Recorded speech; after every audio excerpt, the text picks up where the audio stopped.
Hello, everybody. Welcome back to the conversation series. I am thrilled today to have Miss Ashley Mason on here with me. She is the founder of Dash of Social, which is a content marketing firm specializing in social media, marketing strategy, blogging, and email marketing. So, just a whole slew of marketing stuff that we need on a daily basis to run a business. But I'm going to turn it over to Ashley, let her introduce herself further, and then we'll get into this. Yeah, thank you so much for having me on today, Danielle. I'm super excited to be here. As Danielle had mentioned, I own the content marketing agency Dash of Social, which have been running since September 2016, when I was actually a sophomore in college when I started it, and it's been so exciting to just be able to grow it throughout the past almost 8 years and be able to follow a dream that I've always had. So I always love being able to do what I do. And even though it's challenging, I think it's 100% worth it. I love it. And I, right off the bat, like as soon as I was just looking at Dash of Social, you founding it, you never went into an agency of any sorts. You fully went out on your own and did your own thing. Can you just talk to me about the why go out and go straight into doing your own thing? Why not go get experience first doing something else? Why go out and create Dash of Social? Oh, yeah, great question. So I have always been very entrepreneurial minded since a young age, for as long as I can remember. So I had always had a dream of wanting to own a business, but I just never knew what that business would be until about 2012 when I had actually started a blog. Okay. So I love to read and write. So starting a blog was just something that was super natural for me. I started it during my sophomore year of high school because that was known to be a more challenging year academically at my school. And I wanted a way to have like a creative outlet where I could alleviate my stress and just be able to be creative outside of my schoolwork. And so I started that blog, spent probably at least 10 to 15 hours on it per week, and was really focused on building it up and producing content. But I noticed that there were two problems with that, with A, having only my family and friends reading my content, and B, spending all this time and not really getting a return from it. So Yeah. I said to myself, if I'm going to keep doing this and keep spending and investing so much time and money into this, I need to make money from it, and I need to make sure that I'm reaching the right audience, which is high school and college age girls. So that's when I taught myself social media from a business standpoint, because it made me realize that social media would be the way to help me achieve both goals that I had. So from there, I used Twitter was huge back then. So I Yeah. used Twitter to really be able to grow my blog, meet other bloggers, make connections, just increase my website traffic. And naturally, that of course led me to expanding my audience and also becoming like a micro influencer. So working with different companies on paid partnerships and press opportunities and all of that good stuff. So Instagram was probably about 1 to 2 years old at this point. It was fairly new. I saw firsthand how social media could easily grow a brand, but I noticed that a lot of the companies I was working with barely had a social media presence, if any at all. And I realized that it was a huge missed opportunity for them. So I started to take up an interest in marketing, and I wanted to kind of explore it further. So I offered pro bono services to these companies that I already had relationships with to support them, and then also dip my toes in the water. That's when I realized that I love marketing, Yeah. and it naturally led me into going into freelance. So just through the connections that I had, I started freelancing, and I had my aha moment where I was like, I want to own a marketing agency one day. So the reason why I started it so young is because I realized that college is ultimately like the best time to take a leap of faith. I mean, I didn't have bills to pay. If my business didn't work out and I graduated, I could get a full-time job no problem. It was almost like my playground or sandbox. I could just kind of test things out, and if it worked, great. If it didn't, no problem. Like it wouldn't affect me in any way.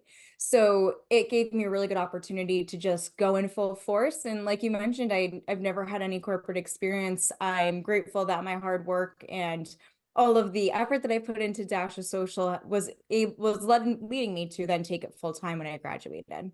I love what you just said about that though, as college as a playground and a sandbox, because I don't even think that I thought about that in terms of starting it in that time And like you said, you graduate and great. If it works, it works, and you have this experience coming out of college already. But if it doesn't, you can go get a foot. Like, I just never ever thought of it that way at all. Yeah, and I think that alleviated so much stress and pressure off because it wasn't like I was like, oh, I have to make this work. Of course, I wanted to make it work more than anything, Totally. but there's so many other factors, unfortunately, that people face, like mortgages and bills to pay, that I was privileged truly to not have because my parents were so supportive and helpful for me. And so I make sure to, of course, acknowledge that I did have support, but I think that that made it so much easier for me to be able to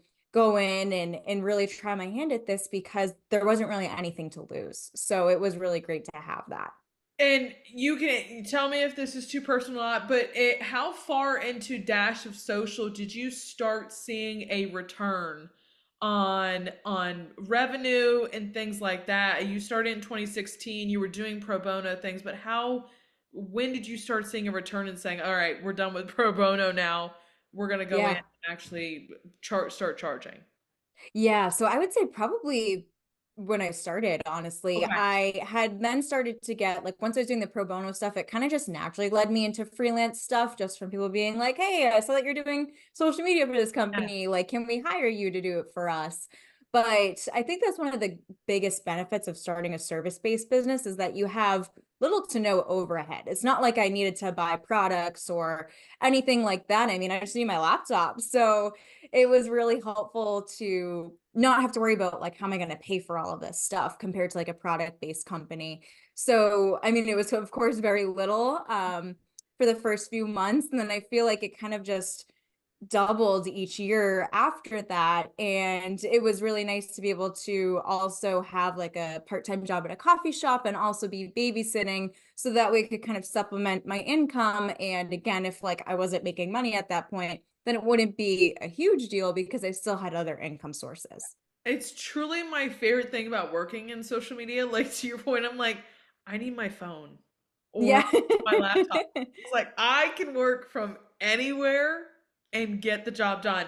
But I love it because you just don't need a ton of things to be able to do it. And that's where I think a lot of people start overthinking social media. I'm like, you don't need these big grand concepts. I was like, you need to be consistent. You need to be like, it's these really small things that make it your community grow, you reach your audience, whatever it may be. It's the simple, really small things. And I'm like, I can do it all from Mhm. a laptop or my cell phone if I need to. Exactly. So there's a very low barrier to entry, which is great because then it means anyone has the opportunity to start that way. I want to talk about it, the fact that um, you did a TED talk, you did a TEDx talk, you've been featured in Business Insider and HuffPost. How did you, first of all, your TED talk, all these things, how did you get associated with these three organizations, and what was the work that you did that got recognized by them? Yeah, so for Huffington Post, I'll start with that one. Yeah. So I used to be, before it actually very recently just closed down, used to be a very big user of Haro, Help a Reporter Out. I was always submitting like my press features and everything through there, or just like reaching out about press Yeah. opportunities when I saw ones that were a fit. And Huffington Post, that's how I was featured that way when I just kind of pitched myself for an article. With Business Insider, I actually had connected with a journalist on Twitter who was looking to write an article about, I think it was like people in their young 20s or low 20s who had reached six figures. And so I was connected to someone that way, and I was like, oh, I'm like applicable to this story. So Yeah. it was nice to be able to kind of feature my story in that sense. And then for my TED Talk, I actually did that at my alma mater less than 6 months after graduating. They had started to organize this event, and they had actually reached out to me and were like, will you be a speaker? And so I was incredibly gratified for that, and incredibly thankful that they had reached out to me and was like, we want to have you at our TED Talk event. And so that's one of the things that I've always been super appreciative of, is that my college, shout out to Stonehill College in Eastern Massachusetts, they have always been so supportive of my story and my business, and they've always like looked for ways to bring me into events that they've done. And when they reached out to me to do a TED talk for them for the event that they were hosting, I just thought it was like the biggest compliment. That's phenomenal. I love how TED has truly gone out and they have smaller talks, they have these larger events as well, but they always are so creative in how they do it, and they make sure it always stay in the community, which I love. Mhm. I'm like, there are so many things that they are able to speak about. They have such a wide array of speakers. I'm in awe of everything that they do and how they reach out to people and make sure like you are getting to hear so many different topics being spoken about.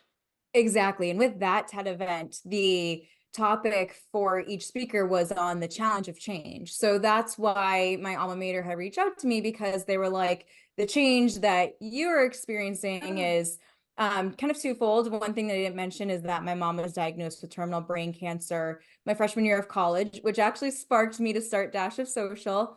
She did pass away right before my senior year. And so that was change that I had to adjust to, but also the challenge of change with being that I was going completely against the norm and running a business in college when everyone else was applying for jobs and getting their 9 to 5 and going the more traditional route. And it felt isolating at times to be almost alone in that sense of what I was doing. And so it was really rewarding to be able to share my story in both aspects of that and just talk about how I took the challenge of change and made a good thing out of it. with Dash is Social right now, who are the clients that you're really working with, and where are the people that are coming to you and wanting Dash of Social's help? Are you getting more requests for the social media side? Are you getting more for the email marketing side? Where's the split right now? I would say probably 95% of our clients come to us for social media Okay. management specifically because everyone knows that they need it and many people hate it. So they come to us because they know it's important, but they're like, they either A, just despise social media and don't want to use it, or B, understandably, they just don't have the time for it. And to run your social media properly and get good results, it's time consuming, as you know. And so, with them not having the time on their plates, they would look to outsource it to us. And then once they come in as clients, then they'll be like, "Oh, you offer blogging, you offer email marketing, like let's add those on too." So it's nice to be able to work in clients in that capacity. Okay. But for the types of clients that we work with, we primarily work with service-based business owners. Okay. They're all across the country, but many of them are right here in Massachusetts, which I love because you kind Yeah. of get that local feel. And we work with a lot of like professional services. So that could be financial advisors, law firms, health and wellness people, kind of all across the board. But we also work with a handful of tech startups as well, which I really have loved, Yeah. enjoyed working with over the past year or so because they're so fast paced and high growth that you're just like so caught up in so much excitement and everything that they're launching and funding and raising. And it's just a really great environment to be a part of. And you learn so much being in such a high growth environment ultimately. Yes. I work for a startup right now, and it is our favorite phrase to say all the time, and we overuse it so much, is building the plane as it Yeah. as it's being fun. Because it's truly like you had said, it is so fast paced, you are moving so quickly that you kind of don't have the time to sit there all the time and sit in so many brainstorms and think through certain things like you would with other companies, because you are in such a rush to get things Mhm. out and get these big results that you're wanting to get. Yeah, I agree. I want to talk about, let me see if I can get this right, Massachusetts Business Network that you created a few years ago. First off, it's a massive endeavor that you went and founded. Can you set the stage for what this is, and then what motivated you to go and create this? Yeah, I love that question. So during the pandemic, I was very grateful that the pandemic made Dash to Social, my marketing agency, super busy because everyone was going online and they needed marketing for that. However, because of the close relationships that I have with my clients in the local business community, I saw firsthand the devastation that so many local businesses faced with having to shut down, many even having to close permanently because they just couldn't get through the pandemic, many not being able to afford marketing anymore. I mean, it was really tough to see, and especially when it's for people that I know. And so I had gotten the idea from Massachusetts Business Network, which is a platform that provides free to low cost resources that helps to educate and provide support to business owners and professionals throughout Massachusetts. As I saw this happening, like as I saw people struggling and needing support, that's when I got the idea for Massachusetts Business Network, which I call MBN for short and use, because I know the name is super long, It's super but long. I was like, hold on, let me make sure I get this correct. I was like, Massachusetts Business Network. I was like, all it right. is it's a tongue twister. So I always just call it MBN because I'm like, I'm gonna mess it up when I say Yeah. it. But so I got the idea for MBN during that because I just wanted to find a way to give back. And so that was probably in like 2020 or 2021 when I came up with the idea. But I kept thinking about it and I kept like talking myself out of it where I was like, I don't have the time. No one's gonna like this. I Right. don't want to start something and not finish it. So I really need to sit on it. And exactly like what you said when we were on our pre-show, how you couldn't stop thinking about the event for your podcast, that was me. Like I could not stop thinking about the idea for Massachusetts Business Network. And when it was 2 years later and it was still popping into my mind daily, I was like, I just need to launch this. Right. So I ended up launching it in November 2022. And what we offer is a blog. We also have a podcast to feature professionals throughout Massachusetts. We have a business directory, and then we also host monthly webinars on a variety of topics and bring in professionals who can demonstrate their expertise in that topic.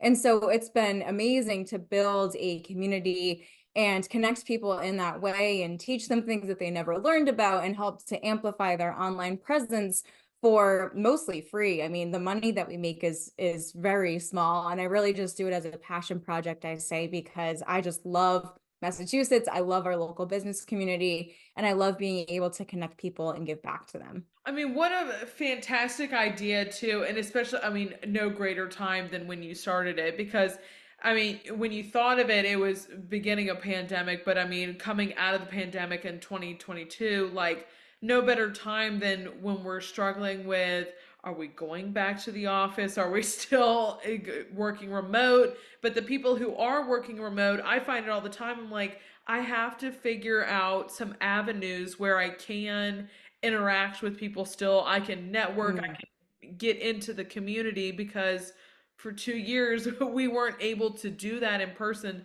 So I think it's fantastic how you've gone and created this and built this fantastic community and network for people to kind of dive into.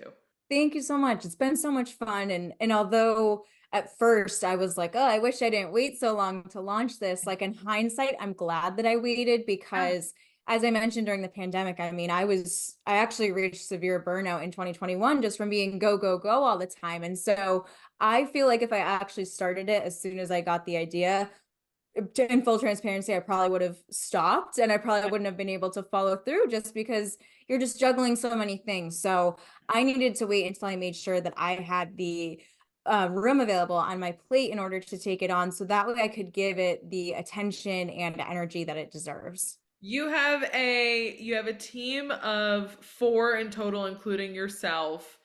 Your mighty team. How is your team built? How do you guys function? How do you guys fuel Dash of Social? Yeah, so my team is incredible. I would not be able to do what I do without them.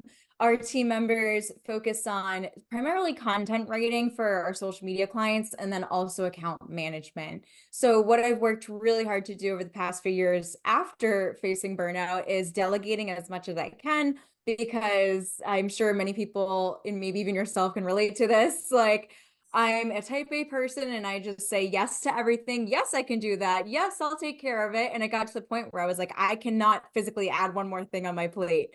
Yeah. So I had to get comfortable with asking for help and waving the white flag. And that's when I really started to put more effort into bringing in the incredibly talented and supportive people who could help make that happen. So my role is to really be more of that CEO. So I'm the one who's constantly in communication with clients.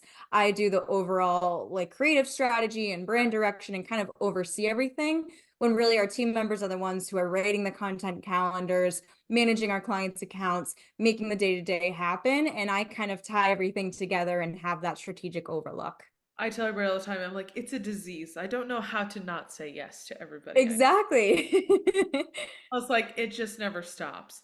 What was the moment, during that burnout? Was it scary that moment where you're like, okay, I have to go hire people. I actually have to figure out how to bring people in. I'm a one woman show right now all the time. I'm like, God, I wish I had somebody else here to help me with stuff, but I just haven't made the leap yet.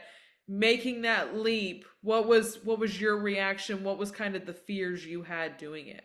Yeah, so I did have probably one to two team members at that time, but I was just so bad about being like, hey, can you help me with this? I just was so bad about making sure to ask for help. And so, what kind of showed me that I finally reached burnout was it was actually in the end of August of 2021. I was leaving the next day to go on vacation to Cape Cod with my now fiance, then boyfriend's family. And I was literally up till 3:30 in the morning finishing work. And it wasn't because of the fact that I was procrastinating or that I was just like not doing anything. It was just the fact that I had packed my plate so heavily that I truly needed to pull an all-nighter to get stuff done before I could go on vacation. And it made me realize that I had spent many, many nights like that. I'd say working 7 days a week, at least 12 hours a day. And I think it just finally caught up to me. I think I was saying yes to everything because, like I mentioned earlier, I saw so many people who lost everything they worked so hard for during the pandemic that I felt incredibly guilty if I were to say no and turn work away. Yeah. And so I was like, I just need to say yes and do it. And I also wanted to help people out. And so that was like that realization where I was like, I'm exhausted, I'm drained, something needs to change. And so I was like, okay, well, now I'm going on vacation. So that 1 week break will kind of give me the headspace to really reevaluate and think about what I need to do and what I need to change. And I came back and it's almost like I say, I quit being a workaholic like cold turkey. It's kind of crazy. Like I came Wow. back and just like I flipped a switch and all of a sudden like now I have Yeah. much better like boundaries for myself and working only the hours that I should be working. I think I just kind of got to the point where I was like, I just need to kind of quit it cold turkey and make sure that I'm really setting that time for myself. But it's so hard because I feel like when you're a business owner, your brain never shuts off. And so it can be challenging to train yourself to now take that break and not feel guilty if you're spending time relaxing instead of working. It's so hard. It's so hard to turn it off. And I even tell everybody, I'm like, I go to bed, and I have to have like a notebook or something beside my bed because I'll be in Yeah. the middle of the night and I'll be like, oh shit, I'm gonna forget this. Totally gonna forget this. So you whip it out, and I mean, it's hard to turn the brain off when It you've is. got your hands in so many different directions and you're being pulled. It's so incredibly hard. Yeah, exactly. And like I mentioned earlier about the guilt feeling, I mean, the reason why I found myself working so much was because it'd be nighttime and I'd be just like sitting on the couch watching TV and I'd feel guilty. I'm like, why am I watching TV? I can be working. And so I would just like a reflex and a habit, just pull up my laptop and work. And then I had to remember and remind myself that rest is productive. And that's an incredibly hard thing to remember as like a type A workaholic, remembering that taking the time to relax and rest will actually allow you to perform better and be more productive in the next day or next few days, whatever it might be.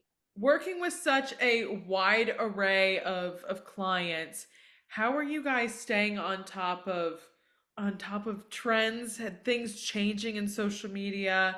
I mean, you were talking about you've worked with lawyers and all like tech startups, very different industries. How are you staying on top of all of the things that are ever changing and social content? Yeah, I love joining Facebook groups. I'm a part of a handful of Facebook groups for marketing professionals and social media professionals. And it's really helpful to be able to comb through those posts and see what people are chatting about and ask questions as they come up and really be able to connect with people that way. And I'm still very active on Twitter. Twitter has a really Yeah, big like marketing community yeah, presence. And so that's just another avenue of me being able to find and connect with people who are kind of going through the trenches as well and yeah. being able to lean on one another and offer advice and really help one another out, which is really great. That's fantastic. I feel like now there's a group for everything on every Yes. channel. I'm like, we've got so many different places where we can go around and see what's happening these days. But it's truly, I'm like, where do we focus our attention right now? Because there's Yeah. just no great place. Right. I agree. And I am also like a very hard in my like non-work hours about like not using my phone and like my friends make fun of me because I'm 27 and I've never had a TikTok account and I'm like you don't understand. I'm like I don't need one more social media platform in my life and I know I'm going to go down that rabbit hole if I start that account. So I am in the rabbit hole and I am never probably coming out of it. No, I'm kidding. I've gotten better. It got to the point where I like at the end of the day, it was like a reprieve and I'd get on there and I'd be scrolling all of a sudden I'd look up and it's like dark outside and I'm like, what time is it? Where am Yeah, I right now? it And goes by so quickly. that's the sucking in part of TikTok, but I love it to pieces because sometimes when you need a laugh is just when you get on TikTok and you get that funny video and you're like, now I feel better about what happened with me today. My last question for you, Ashley, is just what inspires you? I love to read. I'm a Mhm. very big reader. And so, yeah, so I love to read. And I feel like I get so much creativity and inspiration from the fiction books that I read. Okay. When I say I'm an avid reader, like, I mean, really avid. I'm on like almost my 70th book of 2024, and we're only like 3.5 months into it. I'm not Yeah. that avid of a reader, but I'm like, you can't see it. I have two bookshelves right above me, and then two smaller ones over here, and they're all filled. But I'm not 70 books into the book already. What is that? Yes, I love to read and it's been my escape. So actually, I've always loved to read, but when I started Dash the Social, I stopped reading because all my time was focused on the business. And once I faced burnout, I was like, I need to get back into doing the things that I love. Yeah. And so I started reading again. And the reason why I've been able to read so much is because I kind of like switched the urge to work with like a book. So at night, I'm like, oh, I can read instead. Because I noticed that the issue with me was that I always needed to feel like I'm doing something productive. And so reading is productive. So I love to read.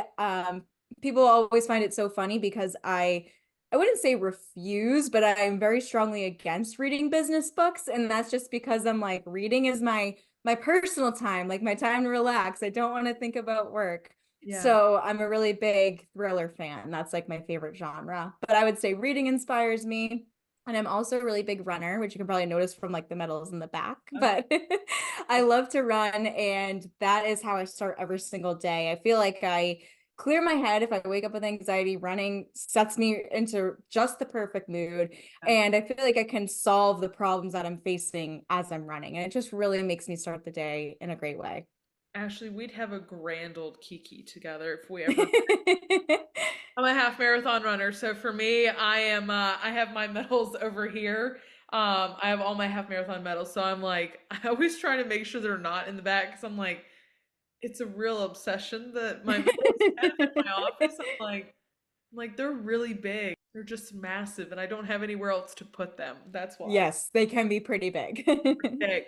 No, but I love it, and I've been making it a habit, and I've started doing it really through 2024, is that I'm ending my day in bed reading. Everything, like Yeah. all work is left downstairs, nothing is coming upstairs. Like I refuse to do work in my bedroom because I'm like, then it just doesn't become a place of sleep and relaxation, Hmm. but I make it at least 10 minutes every night. I'm in bed and I'm reading whatever book is in my very tall two stacks that I have on my nightstand. Um, and it's just a nice effort to try and shut down the brain for the day. Oh, absolutely. It's like it's an easy way to escape. I mean, you can easily shut off your brain and then really focus in on whatever plot or storyline you're reading about. Yes, I'm like, I can get sucked in really quickly if it's really Yeah. good. I'm like, if it's really good, I'll be in it and I'll be like, oh crap, it's 2 o'clock in the morning. That I have done before. Just like the TikTok rabbit hole. That's what Yeah. happens to me with books too. Yeah. I'm like, woo, I should probably go to bed. I'm gonna hurt tomorrow morning. That's gonna hurt. What are you excited about for Dash of Social for this year? What are you looking forward to for 2024? For 2024, we're starting to get more into the tech startup space. I feel like over the past 6 months is when that really started to get some traction. And I feel like we've built connections in that sector. And so it's been really exciting to be able to bring on more clients and be able to support them through their high growth and fast growth and all of the fast paced things that they have going on. And then also likely expanding our team because of the new clients that are coming on, just wanting to be able to have more hands on deck and definitely make sure that our current team members don't get overwhelmed in that aspect. I love it. I love it. You guys, if you do not follow Dash of Social or Ashley, I'm going to have all their socials linked down below. So please go give them a follow. Stay up to date on everything that they are doing. But Ashley, I just appreciate you so much for coming on here and let me dive into your world and everything that you're doing with Dash of Social. Yeah, thank you so much for the opportunity, Danielle. I really enjoyed chatting with you. Absolutely. Absolutely. And as always, I will see you guys back here next time. Bye, y'all.